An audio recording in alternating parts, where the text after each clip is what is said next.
Majoranca kërkon heqjen e të drejtës së presidentit për të propozuar kreun e Inspektoriatit të Lartë të Deklarimit dhe Kontrollit të Pasurive, përmes një nisme të depozituar në Kuvendi, që është përfshirë në kalendarin 3 javor të punimeve. 6 deputet nga Partia Socialiste dhe Lëvizja Socialiste për Integrim të Komisionit të Ligjeve kërkojnë disa rregullime në ligjin numër 9049 datë 10 prill 2003 për deklarimin dhe kontrollin e pasurive të detyrimeve financiare të zgjedhurve dhe të disa në punësve publik. Ndryshimet që kërkohen në projekt ligj janë publikuar sot në të përditshmen Panorama, sipas së cilës propozimi më i rëndësishëm në ligj që prek marrëdhëniet mes institucionit të presidentit dhe Kuvendit është neni 11.2, e cila përjashton kreun e shtetit nga propozimi i kandidaturave për kreun e ILDK-s.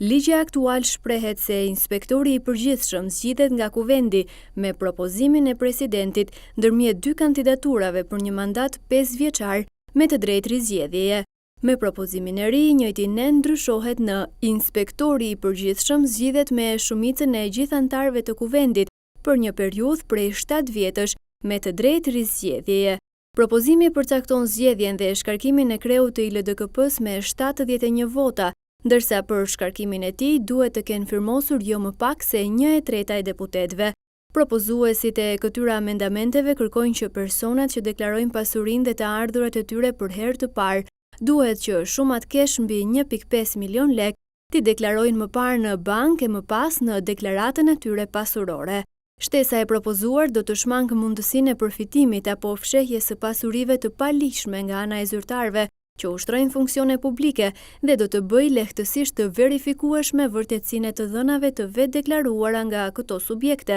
thuhet në relacionin e propozimeve.